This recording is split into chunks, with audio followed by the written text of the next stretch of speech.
بسم اللہ الرحمن الرحیم۔ السلام علیکم ورحمۃ اللہ وبرکاتہ۔ امید ہے انشاءاللہ سامعین و ناظرین خیر و عافیت سے ہوں گے۔ تو آج میں انشاءاللہ ایسا عمل آپ کے سامنے رکھوں گا کہ جس کے ذریعے پتھر دل لوگ بھی نرم ہو جائیں گے، آپ سے نفرت کرنے والے آپ سے محبت کرنا شروع ہو جائیں گے، آپ سے دور جانے والے آپ کے قریب آ جائیں گے، ان کے دل میں آپ کی محبت پیدا ہو جائے گی۔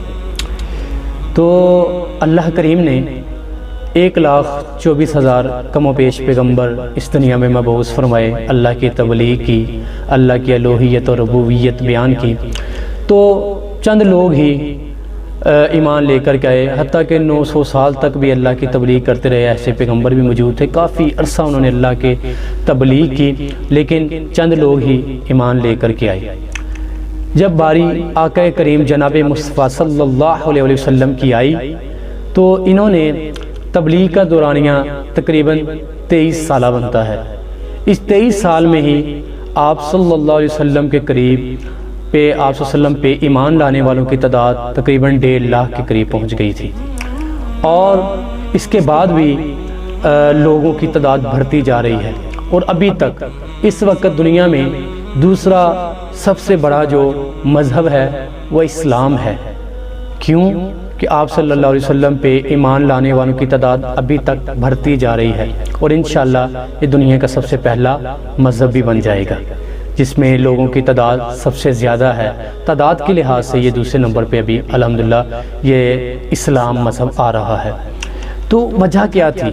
لوگ آپ کے قریب کیوں اتنا زیادہ آئے؟ دوسرے بھی تو نبی تھے، دوسرے بھی پیغمبر تھے، لیکن آپ صلی اللہ علیہ وسلم پہ ایمان لانے والوں کی تعداد اتنی تیزی کے ساتھ کیوں بڑھتی جا رہی ہے؟ تو اللہ کریم نے قرآن حکیم میں ارشاد فرمایا، سورہ آل عمران میں فرمایا، اعوذ باللہ من الشیطان الرجیم فبما رحمت من اللہ لنت لہم ولو کنت فظا غلیظ القلب لانفضوا من حولک فاعف عنہم واستغفر لہم وشاورہم فی الامر فاذا عزمت فتوکل علی اللہ۔ اللہ کریم نے فرمایا، اے میرے محبوب پیغمبر، ہم نے اپنی رحمت سے آپ کو نرم دل بنایا اور آپ کا اخلاق بہترین بنایا، جس کی وجہ سے لوگ آپ کے پاس بیٹھنا شروع ہو گئے، آپ کے قریب آنا شروع ہو گئے۔ اگر آپ کا اخلاق اتنا بہترین نہ ہوتا تو یہ لوگ آپ کے اتنے قریب نہ آتے، آپ پہ اتنا زیادہ ایمان نہ لے کے آتے۔ تو یہ وجہ اخلاق تھی، اخلاق مصطفیٰ تھی صلی اللہ علیہ وسلم۔ آپ صلی اللہ علیہ وسلم کا اخلاق اتنا بہترین تھا کہ لوگ آپ کی گفتگو بھی سننے سے پہلے آپ کا عمل دیکھ کے، آپ کا کردار دیکھ کے آپ پر ایمان لانے لگے، آپ پہ اسلام قبول کیا، آپ کے ہاتھ پہ ہاتھ رکھ کے انہوں نے بیعت کی۔ تو یہ اخلاق ہے۔ اگر اس کو اخلاق لفظ بھی میں آپ کو سمجھاؤں، یہ لوگ اخلاق بولتے ہیں، اخلاق نہیں، اخلاق لفظ ہوتا ہے۔ اپنے اخلاق کو بہترین بنائیں۔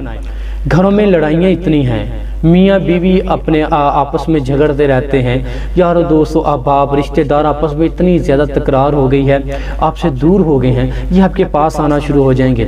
یہ جو میاں بیوی بھی بار بار سوال کرتے ہیں، اکثر خواتین سوال کرتی ہیں، ہمارے خاوند ہم سے نالاں رہتے ہیں، ہم سے ٹھیک سے بات نہیں کرتے، ہر وقت غصے کی حالت میں رہتے ہیں، تو اس کی وجہ بھی تو یہی ہے کہ آپ اپنی زبان پہ کنٹرول نہیں رکھتے ہیں۔ اپنی زبان پہ کنٹرول کریں، اپنا اخلاق بہتر کریں۔ بیوی کا اخلاق بہتر ہو، خاوند اس کی طرف زیادہ راغب ہوگا۔ اگر خاوند کا اخلاق بہتر ہو، مزید بیوی کی محبت میں نخار پیدا ہوگا۔ اگر کسی کو اپنی طرف قائل کرنا ہے، مائل کرنا ہے، تو اس کے ساتھ اخلاق سے پیش آنا شروع ہو جاؤ، لوگ آپ کے ساتھ جڑنا شروع ہو جائیں گے۔ اور میں انشاءاللہ وظیفہ بھی آپ کے سامنے رکھتا ہوں، میرے استاد محترم کا بتایا ہوا یہ وظیفہ تھا۔ اگر کسی شخص کو اپنی طرف آپ مائل کرنا چاہتے ہیں، اخلاق تو ہے ہی، اس کے ساتھ یہ وظیفہ بھی کرنا شروع کریں۔ اسی شخص کو جسے آپ اپنی طرف مائل کرنا چاہتے ہیں، اس کی تصور میں لا کہ اس شخص کو یہ پڑھنا شروع کریں، یا اللہ یا ودود یا اللہ یا رعوف، یہ پڑھنا شروع کریں۔ انشاءاللہ وہ شخص، اس کے دل میں آپ کے لیے محبت پیدا ہوگی، اس کا دل آپ کے لیے نرم ہونا شروع ہو جائے گا۔ دعا ہے اللہ پاک آپ کا اور میرا حامی و ناصر ہو۔ السلام علیکم ورحمۃ اللہ وبرکاتہ۔